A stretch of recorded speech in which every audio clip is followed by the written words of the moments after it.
Assalamualaikum warahmatullahi wabarakatuh. Bagaimana kabarnya semua teman-teman di sini? Semoga dalam keadaan sehat walafiat dan semoga kita dikuatkan untuk bisa menghadapi wabah atau pandemi untuk COVID-19 kali ini. Tetap bekerja dari rumah, beraktivitas dari rumah, dan melakukan kegiatan dari rumah. Jadi benar-benar keluar rumah ketika ada kepentingan yang tidak bisa ditunda atau sangat urgent sekali. Perkenalkan, saya Niken Bayu Ardeni. Saya seorang staf di salah satu perguruan tinggi negeri di Solo di Universitas 11 Maret. Kali ini saya akan menyampaikan beberapa tips yang berkaitan dengan pola makan sehat dan bergizi untuk meningkatkan imunitas. Jadi tentunya teman-teman di sini semuanya ketika menghadapi pandemi tentunya banyak sekali ada rasa entah itu cemas, kecewa, sedih, bosan, dan mungkin kebanyakan bosan. Juga mungkin ada yang merasa tidak adil mungkin atau sangat rindu untuk jalan-jalan. Nah, itu ditahan dulu. Karena alangkah baiknya ketika kita bisa mencegah hal itu terjadi, maka kita juga memutus rantai penularan dari penyakit menular tersebut. Dan beberapa ahli juga sudah istilahnya memprediksi kapan berhentinya, tapi dari kurva tersebut, kurva ataupun grafik tersebut karena masih naik terus, jadi kita tetap harus waspada karena kita belum sampai di mungkin di ujung dari topik dari grafik tersebut. Maka kita sebagai istilahnya bagian dari warga dunia, kita usahakan untuk tetap bisa menjaga diri kita, menjaga keluarga kita. Jadi ketika kita menjaga diri kita, kita juga menjaga keluarga kita untuk bisa istilahnya sehat, untuk bisa tetap menjaga sekeliling kita. Dan ketika kita sudah bisa menjaga diri kita, keluarga kita, juga lingkungan kita akan terjaga seperti itu, sehingga itu akan memutus rantai dari penyebaran dari COVID-19.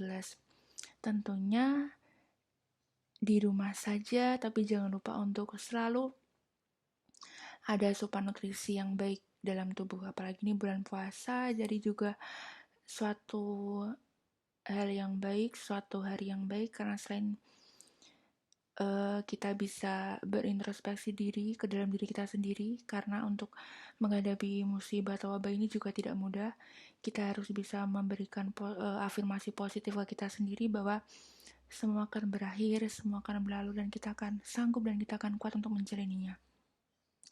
Nah, untuk nutrisi nih, nanti akan saya beberkan beberapa hal atau beberapa tips yang sekiranya penting untuk teman-teman ketahui semuanya. Di sini kita saling belajar ya, kita saling share. Jadi ketika saya membagi informasi, tentunya tidak semerta atau semata-mata saya tahu dan lebih tahu dari teman-teman semuanya, tapi di sini kita sharing, kita diskusi, kira-kira mana nih yang kurang, kira-kira mana nih yang cocok, atau kira-kira mana yang perlu ditambahkan atau dikurangi, seperti itu. Jadi prinsipnya saya harap nanti diskusi bisa berjalan juga lancar. Jadi nanti ketika nanti ada feedback timbal balik, nah itu yang saya sukai tentunya, karena ada keterikatan batin ataupun keterikatan emosi, saling mensupport, saling belajar sama-sama. Kita belajar di sini untuk kebaikan kita bersama, dan semoga nanti kuliah atau ibaratnya kulbab, istilah kerennya kulbab, nanti akan bisa terlaksana secara maksimal kali ini, dan semoga bisa memberi manfaat ke semuanya. Oke. Oke, tadi sudah perkenalan dengan saya secara garis besar. Mungkin misal kita berinteraksi hanya di dunia maya, tapi semoga kita bisa berinteraksi nanti di dunia yang nyata, seperti itu. Semoga dimudahkan sehingga untuk kuliah kali ini bisa lancar sampai akhir. Dan saya juga berkonsentrasi di research group. Jadi di situ ada 2 research group di institusi saya yang saya ikuti. Yang pertama itu mengenai kesehatan ibu dan anak, dan yang kedua mengenai complementary alternative medicine care atau disebut juga CAMER. Nah, ini mungkin agak istilahnya agak-agak keren gitu ya, seperti mertua mungkin ya, seperti camar. Nah, dari dua grup riset itu saling mendukung untuk background dari istilahnya entah itu kapasitas atau kemampuan untuk bisa mengembangkan ilmu saya lebih lanjut, dan ini saya share mengenai apa yang saya ketahui, pengetahuan apa yang saya dapatkan, sehingga itu bisa juga jadi istilahnya mungkin pengetahuan juga ke teman-teman semua, bisa sharing pengalaman, bisa juga untuk istilahnya introspeksi juga, karena di sini nanti juga saya akan mencoba menguak beberapa mitos yang mungkin berkembang di masyarakat mengenai nutrisi selama pandemi COVID ini. Jadi kita mulai dari pertama, bahwa pada prinsipnya penyakit itu ada dua, yaitu penyakit menular dan penyakit tidak menular. Dan virus corona ini termasuk dari penyakit yang menular. Dan permasalahan yang timbul misalnya seperti diabetes, kolesterol, dan lain-lain itu biasanya merujuk ke penyakit tidak menular. Jadi kita pisahkan dulu dua kategori penyakit ini sehingga kita bisa mendapatkan definisi yang tepat dan kita bisa mengerucut untuk mengetahui sejauh mana sih nutrisi itu berpengaruh ke pemutusan atau penyebaran dari rantai virus corona. Oke, the next. Jadi sebenarnya faktanya adalah, jadi ini ada konfirmasi fakta bahwa proses tersebarnya virus corona ini sebenarnya tidak ada hubungannya dengan pola makan masyarakat Indonesia.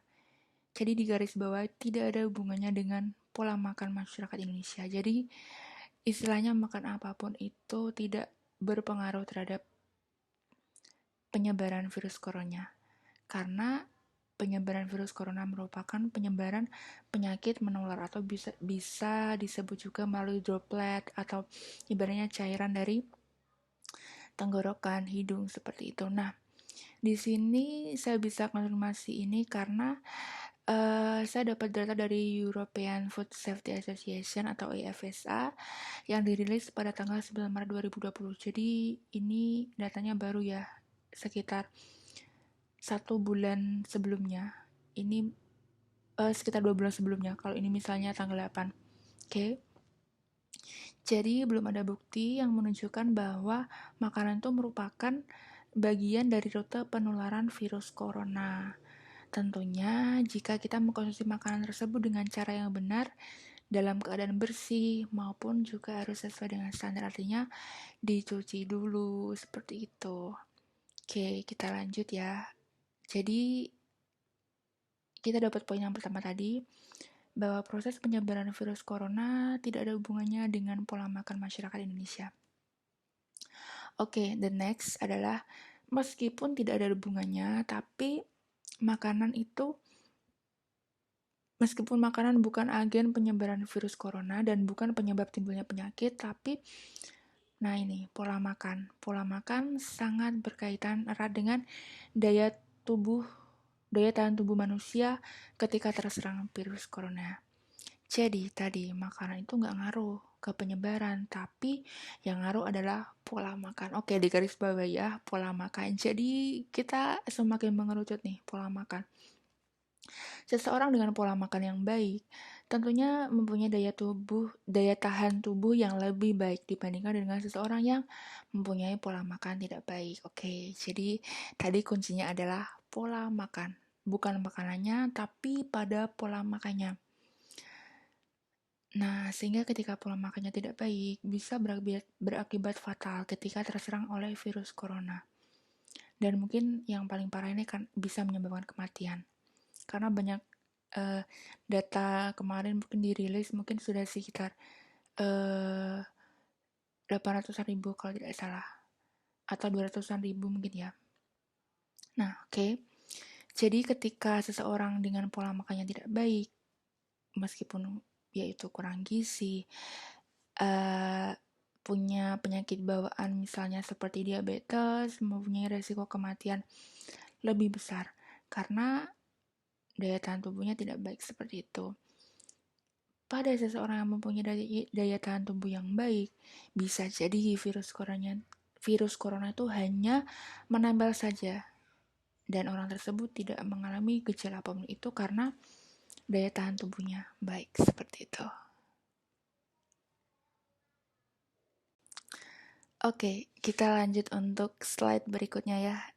Kali ini ketika kita berbicara mengenai pola makan, nah kira-kira apa sih yang berbeda dari pola makan kita sehingga ada pola makan yang tidak baik dan pola makan baik, seperti itu. Nah, di sini saya mengambil data dari riset kesehatan dasar tahun 2018 yang menunjukkan bahwa pola makan masyarakat, sebagian besar masyarakat Indonesia itu tidak baik. Nah loh, jadi ada kata kunci lainnya, sebagian besar, oke? Jadi, kenapa saya bisa mengutarakan hal itu? Karena tidak sedikit warga negara Indonesia yang kekurangan gizi dan juga menderita diabetes. Nah, tentunya kelompok ini berisiko mengalami gangguan kesehatan yang fatal ketika terserang virus corona. Itu kata kunci selanjutnya. Pola makan sebagian besar masyarakat di Indonesia itu tidak baik. Oke, kita lanjut ya. Mungkin udah mulai deg-degan nih. Aduh, gimana ya gitu kan. Oke. Jadi, tadi sampai ke pola makan. Setelah itu beberapa mitos yang mungkin atau pernyataan yang sering muncul nih ketika ada virus corona itu, temulawak, kunir atau kunyit gitu, bisa mencegah penularan virus corona. Oke, yang itu akan saya bahas untuk penjelasannya kali ini. Konteks mencegah virus corona sebenarnya harus diperjelas maksudnya. Jadi begini, ketika kita bicara mengenai rimpang-rimpangan, memang mengandung beragam senyawa bioaktif ya. Jadi senyawa di dalam rimpang-rimpangan itu secara empiris maupun secara ilmiah memang diakui mempunyai efek yang baik untuk kesehatan. Artinya rimpang-rimpangan itu memang bisa meningkatkan daya tahan tubuh. Nah, kenapa? Karena banyak sekali penelitian yang menunjukkan senyawa aktif dalam rimpang-rimpangan ini menunjukkan aktivitas spesifik seperti antioksidan, antimikroba, maupun antivirus. Makanya nggak heran kalau dari dulu sekali nenek moyang kita itu sering minum jamu untuk meningkatkan daya tahan tubuh ataupun mengobati penyakit tertentu. Oke, makanya ketika ada kalimat mencegah COVID-19 itu, konteksnya adalah meningkatkan daya tahan tubuh manusia dari serangan virus COVID-19 sehingga tidak berakibat fatal, dan itu logis. Artinya mencegah dengan cara meningkatkan imun tubuh kita. Kalau mencegah transmisi itu nggak bisa, karena transmisi dari orang per orang itu dia harus ada istilahnya medium ya, sehingga itu perlu penelitian lebih lanjut. Tapi ketika kita lihat rimpang-rimpangan meningkatkan imunitas, berarti itu baik, dan itu memang terbukti seperti itu. Oke, jadi meskipun kita tahu bahwa rimpang-rimpangan itu baik dan rimpang-rimpangan itu bisa meningkatkan imun tubuh kita, tapi ada beberapa yang perlu dikaji. Yang pertama, apakah konsentrasi yang kita konsumsi itu cukup untuk membuat virus? Seperti itu. Itu yang pertama. Yang kedua, misal kalaupun kita konsumsinya dengan konsentrasi cukup, apakah senyawa yang kita makan atau senyawa aktif yang ada di rimpang tersebut yang kita konsumsi itu benar-benar terserap dalam tubuh atau enggak? Nah, itu juga jadi pertanyaan.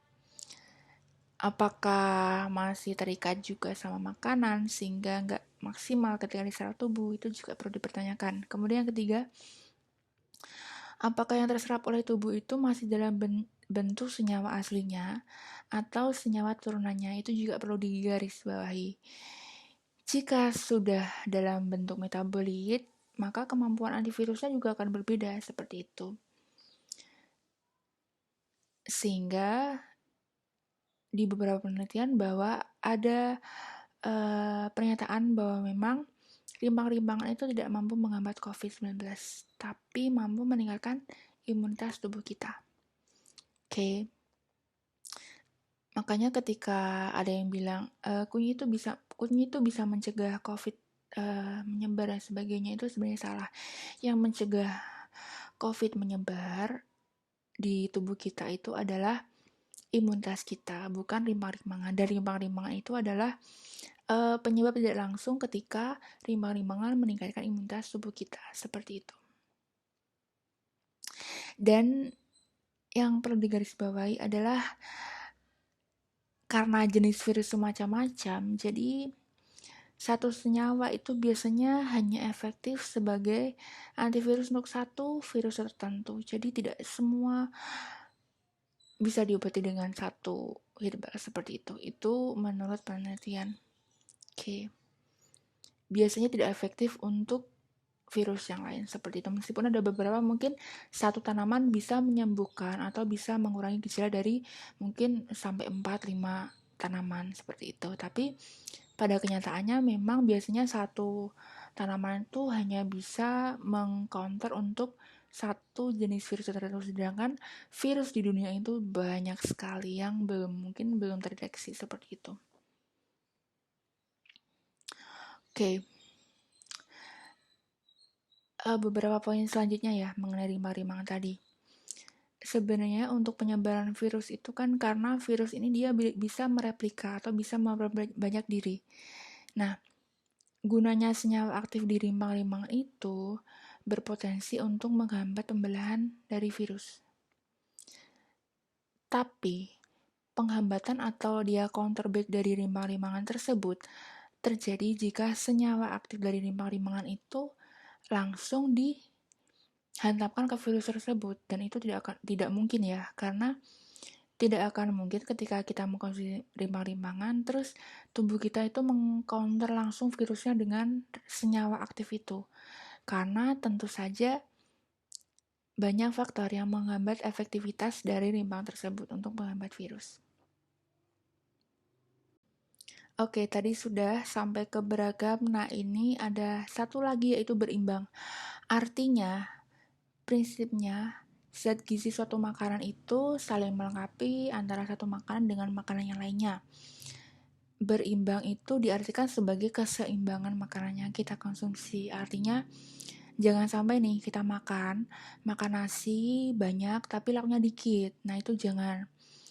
Artinya kan asupan gizinya nggak berimbang seperti itu. Ketika kita ingin meningkatkan daya tahan tubuh kita, imunitas kita, berarti kita disarankan untuk mengkonsumsi sumber protein, vitamin, maupun mineral lebih dari biasanya.